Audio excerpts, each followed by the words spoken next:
ശരണ്യ മനോജ് കുമാർ കൂടി ചേരുകയാണ്. ശ്രീ മനോജ്, സ്വകാര്യ ബസ് മേഖലയിൽ വർഷങ്ങളായി പ്രവർത്തിക്കുന്ന ഒരു വ്യക്തിയാണ് താങ്കൾ. ഇപ്പോൾ നമ്മൾ വാൽപ്പാറ ചാലക്കുടി ബസ് സർവീസ് ഏതാണ്ട് 10-60 വർഷം പഴക്കമുള്ള ഒരു സർവീസാണ്. അവർ ഇന്നു മുതൽ സർവീസ് അവസാനിപ്പിക്കുന്നു എന്ന് അറിയിച്ചു കഴിഞ്ഞു. അതുപോലെ ഒരുപാട് സ്വകാര്യ ബസ്സുകൾ പാലക്കാട് അതുപോലെ തന്നെ തൃശ്ശൂർ ജില്ലകളിൽ G-ഫോം നൽകി എന്നുള്ള വാർത്തകളാണ് വരുന്നത്. ഈ സൗജന്യ യാത്ര വലിയ തോതിൽ സ്വകാര്യ ബസ് മേഖലയിൽ ബാധിക്കുമ്പോൾ ഇനി എങ്ങനെ മുന്നോട്ട് പോകാം, ഈ മേഖലയ്ക്ക് എങ്ങനെ മുന്നോട്ട് പോകാം എന്നാണ് താങ്കൾ പ്രതീക്ഷിക്കുന്നത്? നിരവധി പേരുടെ ജീവനോപാധിയാണ്, ഒപ്പം തന്നെ യാത്രക്കാരുടെ ഒരു വലിയ ആശ്രയവുമാണ് സ്വകാര്യ ബസ് മേഖല. കേരളത്തിൽ 2000-ലെ കണക്കനുസരിച്ച് ഏതാണ്ട് 34,000 സ്വകാര്യ ബസ്സുകൾ കേരളത്തിൽ ഓടിയിരുന്നത് ഇന്ന് 11,000 ബസ്സിലേക്ക് കുറഞ്ഞിരിക്കുകയാണ്. കാലാകാലങ്ങളിൽ വന്ന ഗവൺമെന്റുകളുടെ ഈ വ്യവസായത്തോടുള്ള നയസമീപനമാണ് ഈ വ്യവസായത്തെ ഇത്രത്തോളം അധപതനത്തിൽ എത്തിച്ചത് എന്നുള്ളതിന് യാതൊരു തർക്കവുമില്ല. ഇപ്പൊ ഏറ്റവും അവസാനമായി ഈ UDF ഗവൺമെന്റ് വന്നതിന് ശേഷമുള്ള ഈ പ്രിയദർശിനി പദ്ധതി എന്ന് പറയുന്നത് ഈ വ്യവസായത്തിന്റെ അവസാന താണിയാണ്. ഇനി ഇത് മുമ്പോട്ട് പോകില്ല. ഇതൊരു ഗ്രൈൻഡിങ് ഹാൾട്ടാണ്. ഇത് ഇടിച്ചു നിൽക്കും, അല്ലാതെ ഇത് മുമ്പോട്ട് കൊണ്ടുപോകാൻ പറ്റില്ല. കാരണം എന്ന് പറഞ്ഞാൽ ഇതിപ്പോ വളരെ കുറച്ച് ഓപ്പറേറ്റർമാരെയാണ് ബാധിച്ചതെന്നാണ് നമ്മൾ ധരിച്ചിരുന്നത്. പക്ഷേ ഇതിന്റെ വ്യാപ്തി അത്രയല്ല.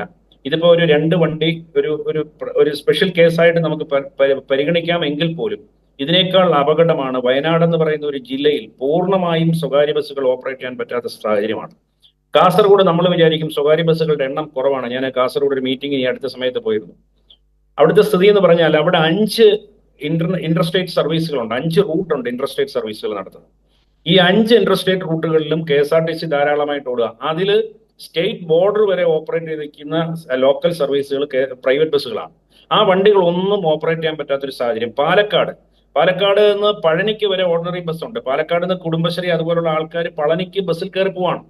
അപ്പൊ KSRTC സംബന്ധിച്ച് KSRTCയും വലിയൊരു പ്രതിസന്ധിയിലേക്കും ഇത് ഗവൺമെന്റിന് കോമ്പൻസേറ്റ് ചെയ്യാൻ പറ്റാത്ത പോലുള്ള ഒരു പ്രതിസന്ധിയിലേക്ക് പോകും എന്നുള്ളതിന് യാതൊരു സംശയമില്ല. മറ്റൊന്ന്, ഏതൊരു പദ്ധതിയും നടപ്പാക്കുമ്പോൾ അതിനൊരു സ്റ്റഡി, അതെങ്ങനെയാണ് അതിന്റെ ഇമ്പാക്ട് ഉണ്ടാവുക, ഏത് മേഖലയ്ക്ക്. ഇതിപ്പം ഈ KSRTCയും സ്വകാര്യ ബസ്സുകളും സ്റ്റേജ് കാരേജ് സർവീസും എന്നുള്ള രീതിയിൽ പാരലായിട്ട് പോകുന്ന ഒരു സംവിധാനമാണ്.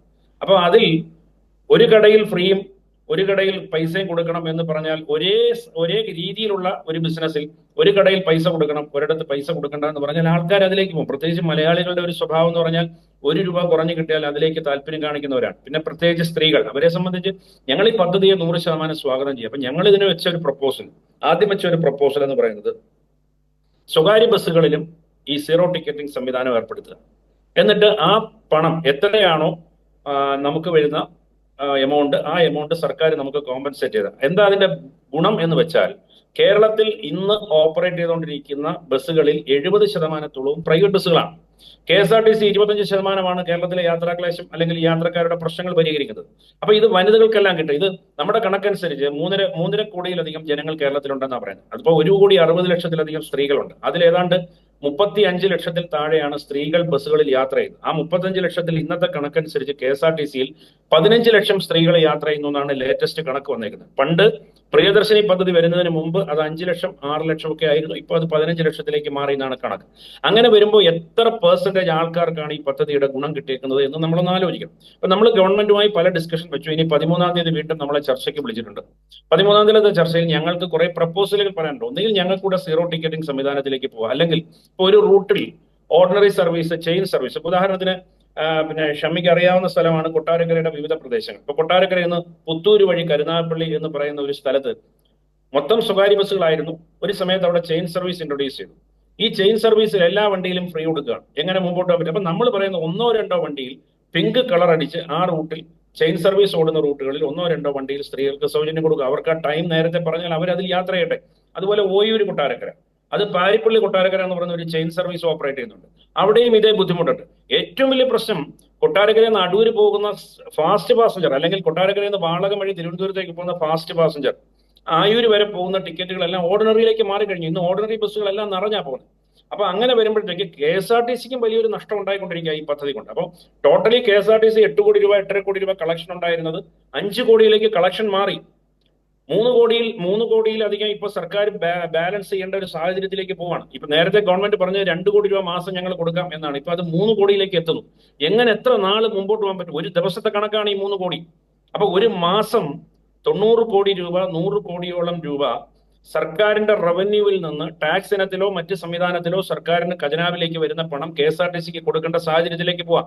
ഇതൊരു വലിയൊരു അഴിമതി ഇതിൽ നടക്കുന്നുണ്ട്. KSRTCയിലെ പല വണ്ടികളിലും ഒരു 3000-4000 വരെയുള്ള സീറോ ടിക്കറ്റുകൾ കീറിക്കളയുന്നുണ്ട്. കാരണം അവർക്ക് ടിക്കറ്റ് കൊടുത്ത് തീർക്കാൻ പറ്റത്തില്ല. അപ്പോൾ അതുകൊണ്ട് എല്ലാ ടിക്കറ്റും കൊടുക്കാതിരിക്കാൻ വേണ്ടി, അല്ലെങ്കിൽ കൊടുക്കുന്നത് നമുക്ക് ചെയ്യാതിരിക്കാൻ വേണ്ടിയിട്ട് വണ്ടിയിൽ അതുപോലുള്ള തിരക്കാണ്. അപ്പൊ കണ്ടക്ടർമാര് ഫ്രീ ടൈമിൽ ഇത് ഓരോ ടിക്കറ്റ് കീറിക്കളയാം. അപ്പൊ ഇതിന്റെ ഒന്നും കണക്കൊരിക്കലും KSRTCക്കോ സർക്കാരിനോ കൗണ്ട് ചെയ്യാൻ പറ്റാത്ത തരത്തിൽ വലിയൊരു പ്രതിസന്ധിയിലേക്കാണ് പോകുന്നത്. അതുകൊണ്ട് ഞാൻ പറയുന്നത്, നടപ്പാക്കിയതിലുള്ള അപാകത, ആ അപാകതയാണ് ഈ പദ്ധതിയുടെ ഏറ്റവും വലിയ പരാജയം എന്ന് നമുക്ക് പറയേണ്ടി വരും. ഇത് വലിയ നല്ല പദ്ധതിയാണ്, സ്ത്രീകൾക്ക് സൗജന്യം കൊടുക്കുന്നു എന്ന് പറയുന്നത് നല്ല പദ്ധതിയാണ്. പക്ഷെ ഒന്നുകിൽ കേരളത്തിലെ മുഴുവൻ സ്ത്രീ യാത്രക്കാർക്കും അതിന്റെ ഗുണം കിട്ടും. ഓർഡിനറി സർവീസിലാണ് കൊടുക്കുന്നതെങ്കിൽ എല്ലാ ഓർഡിനറി സർവീസിലും അതിന്റെ ഗുണം കൊടുക്കുക. ഇപ്പോ ബസിന്റെ ഓണർ പറഞ്ഞു ടാക്സ് കുറച്ച് തന്നാൽ ഞാൻ ഓപ്പറേറ്റ് ചെയ്യാം. ഗവൺമെന്റ് 50% ടാക്സ് ആണ് ഈ ഗവൺമെന്റ് വന്നപ്പോൾ കുറച്ചത്. പക്ഷേ അതിന്റെ ബെനിഫിറ്റ് എത്രയാണെന്ന് അറിയാം? ഒരു ദിവസം 130 രൂപ മുതൽ 150 രൂപ വരെയാണ് ഈ ടാക്സ് പകുതിയാക്കുമ്പോൾ ഒരു ബസ്സുകാരന് ഒരു ദിവസം കിട്ടുന്നത്. അപ്പൊ എന്താ സംഭവിച്ചത്? ഡീസലിന് 8 രൂപ വില വർധന വന്നപ്പോൾ ഒരു 100 ലിറ്റർ ഡീസൽ ആവുന്ന വണ്ടിക്ക് 800 രൂപ അത് തന്നെയായി. പിന്നെ പ്രിയദർശിനി പദ്ധതി വന്നപ്പോൾ ഇതും കൂടെ ആയപ്പോൾ എങ്ങനെ ഇത് ബാലൻസ് ചെയ്യാൻ പറ്റും? ഇത് ഇപ്പൊ അദ്ദേഹം പറഞ്ഞത് 4000 രൂപ 5000 രൂപ നഷ്ടം എന്നാണ്. വയനാടൊക്കെ വണ്ടികൾ മൊത്തം ജീഫോം കൊടുത്തു. ഇപ്പൊ ഞങ്ങൾ പത്തനംതിട്ട ജില്ലയിലൊക്കെ മിക്കവാറും ഉള്ള KP റോഡ്, കായംകുളം പുനലൂർ റോഡിലെ ഏതാണ്ട് 50% വണ്ടികളും ജീഫോം കൊടുത്തു കഴിഞ്ഞു. ബാക്കിയുള്ളത് താൽക്കാലികമായി ജീവനക്കാർക്ക് ഒരു ബുദ്ധിമുട്ടുണ്ടാവാതിരിക്കാൻ വേണ്ടി തൽക്കാലം ഓപ്പറേറ്റ് ചെയ്യണം. ഇത് വലിയ പ്രതിസന്ധി. ഇപ്പൊ ഞാൻ പറഞ്ഞത്, വടക്കോട്ട് നമ്മൾ പറയും മലബാറിൽ ഈ ബസ്സുകൾ ബാധിക്കുന്നില്ല എന്ന് നമ്മൾ പലരും, ഞാൻ പോലും ആദ്യം അങ്ങനെയാണ് ധരിച്ചത്. പക്ഷെ മലബാറിന്റെ അവസ്ഥ വ്യത്യസ്തമാണ്. കാരണം മെയിൻ റോഡുകളിലുള്ള KSRTCയിലേക്ക് ഇപ്പൊ ഒരു 10 കിലോമീറ്റർ ചെന്നാൽ മെയിൻ റോഡിൽ എത്താൻ പറ്റുമെങ്കിൽ സ്വകാര്യ ബസ്സുകളിൽ ഈ 10 കിലോമീറ്റർ, ഇപ്പം ഉദാഹരണത്തിന് ഏതെങ്കിലും ഉൾപ്രദേശങ്ങളിൽ നിന്ന് കോഴിക്കോടിനോ തൃശ്ശൂരോ പോകേണ്ട ഒരു യാത്രക്കാരൻ ആ ബസ്സിൽ ഡയറക്റ്റ് പോകാതെ മെയിൻ റോഡിൽ വരിക, എത്ര 10 kilometre 15 kilometre ordinary bus private ബസ്സുകളിൽ യാത്ര ചെയ്ത് മെയിൻ റോഡിൽ എത്തി KSRTC കയറി പോവാം. അപ്പൊ ഇത് നാളുകൾ കഴിയും തോറും ഇത് വലിയ പ്രതിസന്ധിയിലേക്ക് പോകും എന്നുള്ളതിന് യാതൊരു സംശയവുമില്ല. 100% ഈ പദ്ധതി കൊണ്ട് കേരളത്തിലെ സ്വകാര്യ ബസ് വ്യവസായം മൊത്തത്തിൽ ഇല്ലാതായി പോകുന്ന ഒരു സാഹചര്യമാണ് ഇന്ന് നിലവിലുള്ളത്. പ്രൈവറ്റ് ബസ് മേഖല ഏതാണ്ട് അവസാനിക്കുന്ന ഒരു സാഹചര്യത്തിലേക്ക് വന്നാൽ KSRTC കൊണ്ട് മാത്രം ഈ ജനങ്ങളെ മുഴുവൻ ഉൾക്കൊള്ളാൻ കഴിയുമോ? അതൊരു വലിയ ചോദ്യമല്ലേ. ഇപ്പോൾ മനോജ് പറയുന്നതനുസരിച്ചാണെങ്കിൽ 25-30% KSRTCയുടെ കോൺട്രിബ്യൂഷൻ. ഈ പറയുന്ന പ്രൈവറ്റ് ബസ്സുകൾ വലിയ തോതിൽ സർവീസ് നിർത്തുന്ന സാഹചര്യത്തിലേക്ക് വന്നു കഴിഞ്ഞാൽ ഈ ജനങ്ങളെ എങ്ങനെ ഉൾക്കൊള്ളും? അവർക്ക് എങ്ങനെ യാത്ര സാധ്യമാകും? അല്ല, ഞാൻ അതാണ് പറഞ്ഞത്, ഇത് വലിയൊരു പ്രതിസന്ധിയിലേക്ക് പോകുമെന്ന് പറഞ്ഞ് ഇന്ന് പാവപ്പെട്ടവനെ ഉൾപ്രദേശങ്ങളിൽ നിന്ന് ടൗണുകളിലേക്ക് എത്തിക്കുന്നതും, ഇപ്പൊ ചെറിയ ജോലിയാണെങ്കിലും അവരെ ടൗണുകളിലേക്ക് എത്തിക്കുന്നതും തിരിച്ചു കൊണ്ടുപോകുന്നതും സ്വകാര്യ ബസ്സുകളാണ്. ഈ സ്വകാര്യ ബസ്സുകൾ ആ ഭാഗത്ത് മാത്രം ഓപ്പറേറ്റ് ചെയ്യുന്ന ഒരു രീതിയിൽ സ്വകാര്യ ബസ്സുകൾ ഓടാനൊക്കത്തില്ല. കാരണം 1 ലിറ്റർ ഡീസലിന് 104 രൂപ കൊടുക്കണം. അങ്ങനെ ഇത് വണ്ടി ഓപ്പറേറ്റ് ചെയ്യാൻ പറ്റത്തില്ല. അപ്പോൾ ഈ പറയുന്ന വിദ്യാർത്ഥികളും സാധാരണക്കാരായ ജനങ്ങൾ, ഇപ്പൊ കാശുള്ളവന് ചിലപ്പോൾ കാർ ഉണ്ടാവാം, അല്ലെ അവന് വേറെ ഓട്ടോറിക്ഷ വിളിച്ചു പോകാനുള്ള ആസ്തി ഉണ്ടാവാം. പക്ഷെ പാവങ്ങളായ ജനവിഭാഗങ്ങൾ ഒരു രീതിയിലും മുമ്പോട്ട് പോകാൻ പറ്റാത്ത പോലുള്ള ഒരു പ്രതിസന്ധി രാജ്യത്തുണ്ടാകും. അതിന് യാതൊരു സംശയവും വേണ്ട. സ്വകാര്യ ബസ്സുകൾ ഏതാണ്ട് പൂർണ്ണമായും നിന്നു പോകും ഈ പദ്ധതി ഇങ്ങനെ മുമ്പോട്ട് കൊണ്ടുപോയാൽ. ഇപ്പൊ തമിഴ്നാട്ടിൽ ഈ പദ്ധതി നടപ്പാക്കി എന്ന് പറയുമ്പോൾ അവിടെ പിങ്ക് ബസ്സിലാണ് ആൾക്കാർക്ക് ഫ്രീ ഉള്ളത്. അതിനൊരു കിലോമീറ്റർ റെസ്ട്രിക്ഷൻ ഉണ്ട്. ഇവിടെ കിലോമീറ്റർ റെസ്ട്രിക്ഷൻ ഇല്ല, അങ്ങനെ ഒരു സംവിധാനമില്ല. ഒരു റൂട്ടിൽ 20 വണ്ടി ഓടുകയാണ് ഓർഡിനറി എങ്കിൽ ആ 20 വണ്ടിയിലും ഫ്രീ കൊടുക്കുക. സ്വാഭാവികമായും സ്ത്രീകൾ മൊത്തം അതിലേക്ക് പോകും. പിന്നെ മാത്രമല്ല, ഇപ്പോ ഭാര്യയും ഭർത്താവും കൂടെ യാത്ര ചെയ്യുമ്പോൾ ഭാര്യയ്ക്ക് ഫ്രീ കിട്ടുമെങ്കിൽ സ്വാഭാവികമായും ഭർത്താവും ആ വണ്ടിയിൽ കയറുള്ളൂ. അപ്പം സ്വകാര്യ ബസ്സുകളെ ഇനി ആശ്രയിക്കേണ്ട കാര്യമില്ല. സ്വകാര്യ ബസ് എന്ന് പറയുന്ന ഒരു വ്യവസായം, അടുത്ത തലമുറ ഇങ്ങനെ ഒരു വ്യവസായം കേരളത്തിൽ ഉണ്ടായിരുന്നു എന്ന് പറയുന്ന ഒരു സാഹചര്യം കേരളത്തിൽ ഉണ്ടാകും എന്നുള്ളതിന് യാതൊരു സംശയവും വേണ്ട. പാവപ്പെട്ട സാധാരണക്കാരായ യാത്രക്കാർക്ക് യാത്ര ചെയ്യാൻ പറ്റാത്ത ഒരു സാഹചര്യം കേരളത്തിൽ വിദൂരമല്ല എന്നുള്ളതാണ് എനിക്ക് പറയാനുള്ളത്. ഇതുമായി ബന്ധപ്പെട്ട് നിങ്ങൾ സർക്കാരുമായി, മുഖ്യമന്ത്രിയുമായോ ഗതാഗത മന്ത്രിയുമായോ മറ്റ് ഉദ്യോഗസ്ഥരുമായോ ഏതെങ്കിലും തരത്തിൽ ചർച്ച നടത്തിയിരുന്നു? നിങ്ങളുടെ ഒരു ആവശ്യമായിരുന്നു ഈ ടാക്സ് കുറച്ച് തരണം എന്നുള്ളത്. അതിലൊരു കുറവ് വരുത്തിയിട്ടുണ്ട്. പക്ഷേ അതുകൊണ്ട് മാത്രം കാര്യമുണ്ടോ? മുഖ്യമന്ത്രിയെ കണ്ടപ്പോൾ മുഖ്യമന്ത്രി പറഞ്ഞു, ഞാൻ ഇത്രയും ടാക്സ് കുറച്ച് തന്നില്ലേ എന്ന് പറഞ്ഞു. അദ്ദേഹം വളരെ വലിയൊരു കാര്യമാണ് ചെയ്തതെങ്കിലും മുഖ്യമന്ത്രി ധരിച്ചിരിക്കുന്നത് പോലും അതുകൊണ്ട് നമുക്കൊരു പരിഹാരം കാണാൻ പറ്റുമെന്ന്. അപ്പൊ നമ്മളൊരു ദിവസം 130 രൂപയുടെയാണ് വ്യത്യാസം വരുന്നത്. പുള്ളി തന്നെ അതിശയിച്ചു പോയി. മറ്റൊന്ന് ട്രാൻസ്പോർട്ട് മന്ത്രി, അദ്ദേഹം വളരെ പോസിറ്റീവായിട്ട് ഈ കാര്യങ്ങൾ കാണുന്ന ഒരാളാണ്. പക്ഷെ പുള്ളി നിസ്സഹായനാണ്. കാരണം ഇന്ദിരാ ഗ്യാരണ്ടി പദ്ധതി എന്ന് പറയുന്ന UDFന്റെ ഒരു സംവിധാനം നടപ്പാക്കാതെ മുമ്പോട്ട് പോകാൻ പറ്റാത്തൊരു സാഹചര്യത്തിൽ അദ്ദേഹം പെട്ടുപോയി എന്നുള്ളതാണ് അദ്ദേഹവുമായി സംസാരിക്കും. അദ്ദേഹം പരിഹരിക്കാം, എങ്ങനെയും വ്യവസായം കൂടെ കൊണ്ടുപോകണം, ഒന്നിച്ച് കൊണ്ടുപോകണം എന്നുള്ള ഒരു താല്പര്യത്തോടു കൂടിയൊക്കെയാണ് പോകുന്നത്. മാത്രമല്ല KSRTCക്ക് ഇതിനേക്കാൾ വലിയൊരു പ്രതിസന്ധി വരികയാണ്. KSRTCയുടെ 2000 ബസ്സുകൾ RC ബുക്കില്ലാത്ത വണ്ടികളാണ് കേരളത്തിൽ ഓടുന്നത്. 2000 ബസ്സുകൾ RC ക്യാൻസൽഡ്. പരിവാഹൻ സൈറ്റിൽ ഒരു വണ്ടിയുടെ ഇത് അടിച്ചു നോക്കിയാൽ RC ക്യാൻസൽഡ് എന്ന് കാണിക്കും. ആ വാഹനങ്ങളാണ് ഇപ്പോൾ കേരളത്തിൽ ഓടിക്കൊണ്ടിരിക്കുന്നത്. ഈ വാഹനങ്ങൾ സെൻട്രൽ ഗവൺമെന്റിന്റെ സ്ക്രാപ്പ് പോളിസി അനുസരിച്ച് 2000 വണ്ടിയും കൂടെ റോഡിൽ നിന്ന് മാറുന്ന ഒരു സാഹചര്യം വന്നാൽ പിന്നെ KSRTCക്ക് 1000 വണ്ടിയാണ് ഓർഡിനറി ബസ്. ആ 1000 വണ്ടി വെച്ച് ഭാവിയിൽ കേരളത്തിലെ സ്വകാര്യ ബസ്സുകൾക്ക് പകരം KSRTC കൊണ്ട് ഓപ്പറേറ്റ് ചെയ്യാൻ പറ്റാത്ത സാഹചര്യം വരും. ഇത് യാത്രക്കാർക്ക് വലിയ പ്രതിസന്ധിയും ബുദ്ധിമുട്ടും ഉണ്ടാവും. ഇന്ന് ഇതിന്റെ ആനുകൂല്യം പറ്റുന്ന ആൾക്കാർ കൂടി ഒന്ന് മനസ്സിലാക്കുക. ഇത് വലിയൊരു അപകടത്തിലേക്കാണ് കേരളത്തെ കൊണ്ടുചെന്ന് എത്തിക്കുക എന്നുള്ളത് മനസ്സിലാക്കി മുമ്പോട്ട് പോയാൽ നന്ന്. ഈ തെരഞ്ഞെടുപ്പ് വിജയിക്കാൻ വേണ്ടി യാതൊരു പഠനമോ മറ്റ് കാര്യങ്ങളോ ഇല്ലാതെ ഒരു തീരുമാനം നടപ്പിലാക്കുന്നു, തെരഞ്ഞെടുപ്പിൽ ഒരു വാഗ്ദാനം നൽകുന്നു. അതിൽ മനോജ്, ഇത് അവിടെ കൊണ്ട് അവസാനിക്കുന്നില്ലല്ലോ. KSRTCയിൽ പൂർണ്ണ സൗജന്യ യാത്ര എന്ന വാഗ്ദാനമാണ് കോൺഗ്രസ് മുന്നോട്ട് വെച്ചത്. ഇതിപ്പോൾ ഓർഡിനറി ബസ്സിൽ മാത്രമേ ആയിട്ടുള്ളൂ. ഇനി ബാക്കി ബസ്സുകളുണ്ട്, ഫാസ്റ്റ് പാസഞ്ചർ അടക്കമുള്ള ബസ്സുകൾ ഇനിയും കിടക്കുകയാണ്. AC ബസ്സുകൾ ഒഴിച്ചു നിർത്തിയാൽ മറ്റ് ബസ്സുകൾ ഇനിയും കിടക്കുകയാണ്. അല്ല, ഞാൻ പറഞ്ഞതേ, ഷമി ഒരു കാര്യം മനസ്സിലാക്കണം. ഷമി KSRTCയുടെ ഫാസ്റ്റിലും സൂപ്പർ ഫാസ്റ്റിലും ഡീലക്സിലും എല്ലാം ഫ്രീ കൊടുക്കട്ടെ. പക്ഷെ ഇത് ആരുടെ പണമാണെന്ന് നമ്മൾ ആലോചിക്കണം.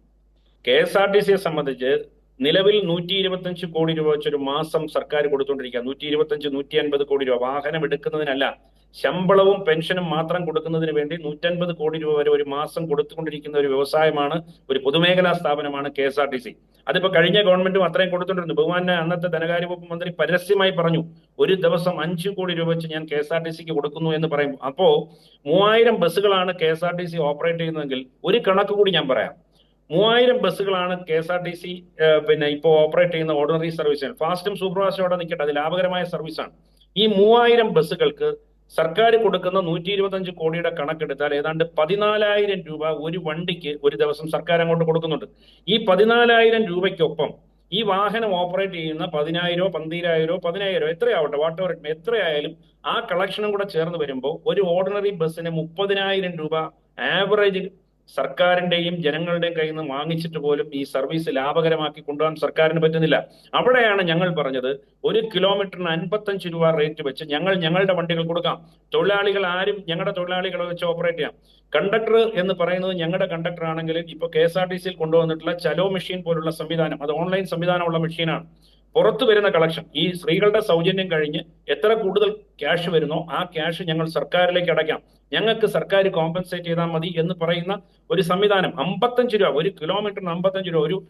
ഒരു ടാക്സി കാർ ഓടണമെങ്കിൽ ഇന്ന് കിലോമീറ്ററിന് 30 രൂപ, 32 രൂപ. അപ്പോഴാണ് ഞങ്ങൾ അത്ര ഗതികേട് കൊണ്ടാണ് ഞങ്ങൾ പറഞ്ഞത് 55 രൂപയ്ക്ക്. കാരണം ഈ വ്യവസായം നിലനിർത്താൻ വേണ്ടി അവസാന ശ്രമം എന്നുള്ള രീതിയിലാണ് ഞങ്ങൾ സർക്കാരിന്റെ മുമ്പിൽ ഒരു ഉപാധി വെച്ചത്.